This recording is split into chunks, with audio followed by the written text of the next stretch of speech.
सीमा हैदर और सचिन का प्रेम कहानी का मामला चल रहा है। दो देशों के बीच का मामला है, क्या कहना चाहेंगे? देखिए, सबसे पहले तो मैं जो सीमा हैदर है वो स्पष्ट करूं कि वो डायरेक्टली जो है भारत नहीं आई, सीधा पाकिस्तान से भारत नहीं आई।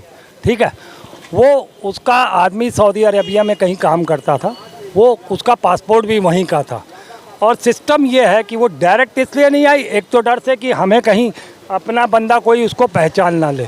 उसने 12, 15, 20 लाख का जो मकान बेचा, अपना कोई भी मकान, अब वो वैल्यू इतनी बता रही है 12-15 लाख, उसने बेची। वो वहाँ से बेचने के बाद वो सऊदी अरबिया गई बाई प्लेन, क्योंकि उसका वहाँ पे वीज़ा पासपोर्ट सब था उसका। वहाँ से वो नेपाल आई। आप ये बताइए, वो प्यार पाने के लिए आई है और वो उसने सीधा डायरेक्ट हिंदुस्तान ना आकर अपना खर्चा बढ़ाकर वो पहले वहाँ गई और वहाँ से फिर नेपाल आई। और नेपाल से जब, जैसा कि लोग कहते हैं कि उसके पति ने उसे रिसीव किया या जो भी है, कहा यहाँ पर उसकी पूछताछ हुई, नॉर्मली पूछताछ हुई कि भाई कौन हो, तो उसने बताया ये मेरे ससुर है, ये नाम है, और ये जो सचिन है ये मेरा पति है।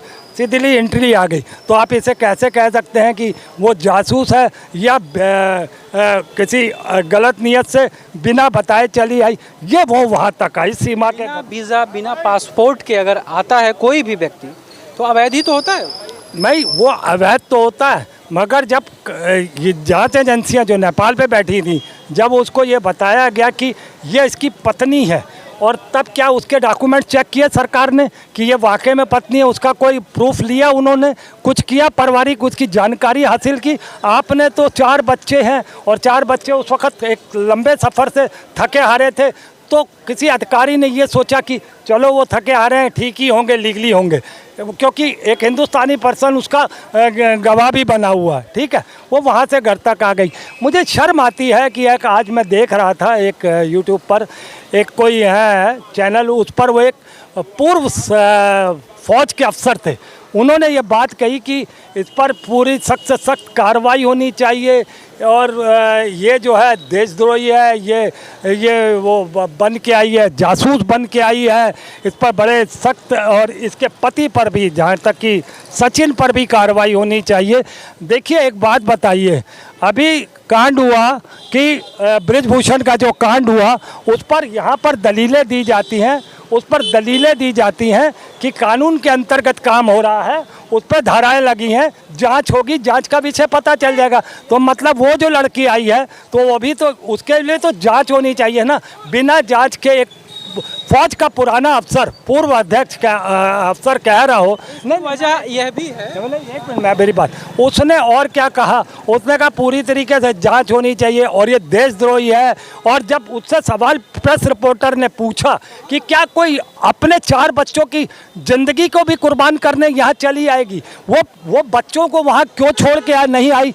क्योंकि उसे पता था कि बच्चे की आड़ में पति ब्लैकमेल कर सकता है या मेरे बच्चों को मार सकता है। वो सीमा हैदर अपने बच्चों को सिर्फ इसलिए लेके आई ताकि उनकी भी ज़िंदगी को सुरक्षित रखा जा सके। और मैं जो प्यार पाने आई हूँ, तो यहाँ पे मौर्या वाला भी प्यार था दुबे जी से, तो वो भी तो पति पत्नी का एक विवादित प्यार था ना, कोई उनका लीगली कोई चीज़ तो नहीं थी ना, साफ सुथरी तो नहीं थी ना। हैदर पर जांच बैठाई जाए कि ये बिना पासपोर्ट के, बिना वीज़ा के कैसे चली आई, ये चीज़ें जांच के विषय में है। एकदम से किसी को आप ये कह दो कि वो देशद्रोही है या वो जासूस है, मुझे लगता है कि एक औरत के नाते मानवता दिखानी चाहिए भारत सरकार को भी, पाकिस्तान सरकार को भी, कि ये मिल बैठकर ये बात की जाए।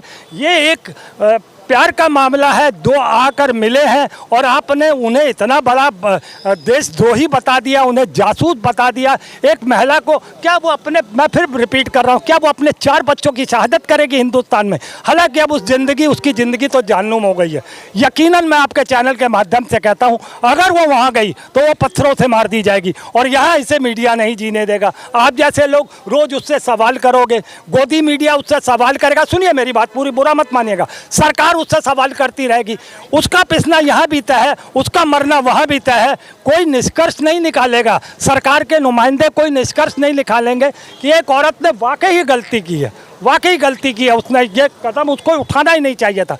ये वो मैं इस परिप्रेक्ष्य में कह रहा हूँ कि हिंदुस्तान और पाकिस्तान के जो रिश्ते हैं वो स्वार्थपूर्ण नहीं है, इसमें हमेशा से तनाव बना रहता है और उधर से आने वाला। और एक बात बताइए, क्या बात करते हैं बीएसएफ वाले के जवान, और इतने ये जो जवान हैं बांग्लादेश में आज भी हज़ारों रुपए लेके वहाँ पर बांग्लादेशियों को इधर पार कराते हैं। आप देख लीजिए जगह जगह कैसे घुसते हैं वे घुसपैठिए।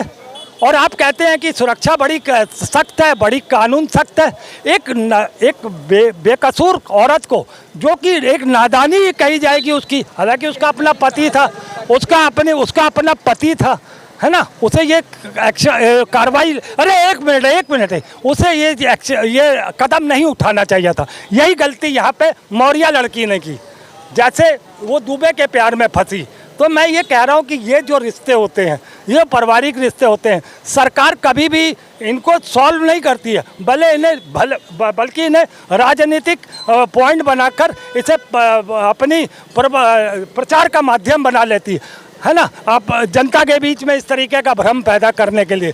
तो मुझे लगता है कि दोनों ही मसलों में, चाहे वो मौर्या का मसला हो, चाहे वो सीमा हैदर का मामला हो, बड़ी संवेदनशील मुद्दा है। इसको बैठकर दोनों सरकारें, क्योंकि दो देशों का मामला है और एक औरत की ज़िंदगी का भी सवाल है, उसके 4 बच्चों की भी ज़िंदगी का सवाल है। मैं किसी पाकिस्तान को सपोर्ट नहीं कर रहा, मैं किसी सीमा हैदर को सपोर्ट नहीं कर रहा, मैं इंसानियत को सपोर्ट कर रहा हूँ। और उस लड़की के लिए मेरा एक बयान है कि दोनों सरकारें इस पर आपस में बात करके उस लड़की को बाइज्जत पाकिस्तान भेजें। अगर वो लड़की ये कहती है कि मैं पाकिस्तान नहीं जाऊंगी, मैं मार दी जाऊंगी, तो उसको मद्देनज़र रखते हुए किसी और मुस्लिम कंट्री में उसे भेजा जाए, ऐसी कोई व्यवस्था की जाए। या वो फिर यहाँ हिंदुस्तान में अगर उसके लायक कोई जगह है या उसके लिए कोई ऐसा हो सकता है, तो मुझे लगता है कि जैसे अदनान साहनी है या कई ऐसे हैं जो पाकिस्तानी, उन्होंने नागरिकता लिया है, उन्होंने पाकिस्तान तो दी जाए ना, उसमें दी जाए ना। जब ऐसी समस्या पैदा हो गई है, वो अपने हिंदुस्तानी लड़के से प्यार कर रही है, अब उसकी भी तो ज़िंदगी मर गई ना। हालांकि उसकी तो पूरी गलती है लड़के की, उसने किसी की बीवी को एक तरीके से, भाई प्यार में अब क्या है, इसमें गलती तो नहीं कहेंगे, मगर उसने किया। अब वो उधर की तो मर गई, उधर के लिए तो वो मर गई, सीमा हैदर पाकिस्तान के लिए तो मर गई। यकीनन आपको बता रहा हूँ, 24 घंटे अगर आज वो चली जाए, 24 घंटे में वो पाकिस्तान में मार दी जाएगी, ये पक्का है। हिंदुस्तान में हमारे हिंदुओं का दिल बहुत बड़ा है, हम लोग बहुत दयालु हैं, हम बिल्कुल सही कहते हैं अपने हिंदुस्तान के बारे में, ये बात तो हम बिल्कुल सही कहते हैं कि हिंदू दयालु है, वो कोई ना कोई रास्ता निकालेगा। मगर पाकिस्तान में उस लड़की के लिए कोई रास्ता नहीं है, ये ध्यान कर लीजिएगा, क्योंकि इस्लाम ये कहता है, मैं आपको एक और बहुत अहम बात बताने जा रहा हूँ। इस्लाम ये कहता है कि अगर हिंदू परिवार से या सिख परिवार से कोई लड़की हमारे यहाँ शादी करने आएगी तो उसे इस्लाम कबूल करना पड़ेगा। क्यों? तुम्हारा धर्म है। मान लीजिए अगर हमारे यहाँ से सिख परिवार से या हिंदू परिवार से कोई लड़की मुसलमान के यहाँ जाती है तो वो उस पति के धर्म को अपनाती है, अच्छी बात है। उधर से मुसलमान की कोई लड़की या लड़का हिंदुस्तान में हिंदू परिवार में शादी करता है तो वो हिंदी रीति रिवाज से उसको रहना चाहिए, उसको अपने पति का सरनेम लगाना चाहिए। मगर मुसलमानों का एक बड़ा गंदा चरित्र है ये कि अगर आप शादी करोगे हमारे में, ये लड़का या लड़की, उसे इस्लाम कबूल करना पड़ेगा। क्यों? आपका धर्म है, मेरा धर्म नहीं है। तो ये आप धर्म के साथ एक खिलवाड़ करते हैं। आप ये जो कौन सी इनको मैरिज कहलाती है, स्पेशल कॉन्ट्रैक्ट मैरिज होती है इनमें। ये बड़ा गलत मैसेज जाता है कि इस तरीके से मुसलमानों में मैरिजों का कॉन्सेप्ट है।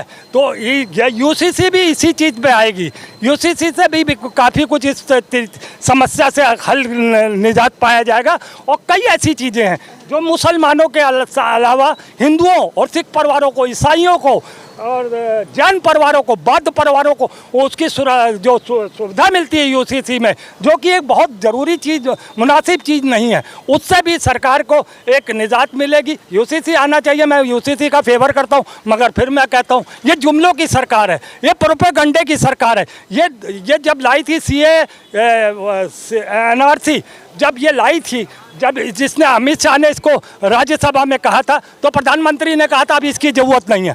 15 लाख की बात को अमित शाह ने यह कहा था ये जुमला है। तो मुझे ये नहीं लगता कि अमित शाह और प्रधानमंत्री में क्या 36 का आंकड़ा, जो ये बोलता है ये दूसरा उसको काट देता है, उसकी बात को ये काट देता है। फिर अब यूसीसी के बाद दोबारा फिर बात आई यूसीसी की, मगर हम जानते हैं ये सिर्फ और सिर्फ बीजेपी की सरकार प्रोपोगंडों की और जुमलों की सरकार है, बेफालतू की सरकार है। ये इसको कभी भी अमल में यूसीसी नहीं लाएगी। अगर ले भी आती है तो मैं इसका वेलकम करूंगा, इसका स्वागत करूंगा, क्योंकि हमारे देश में यूसीसी बहुत जरूरी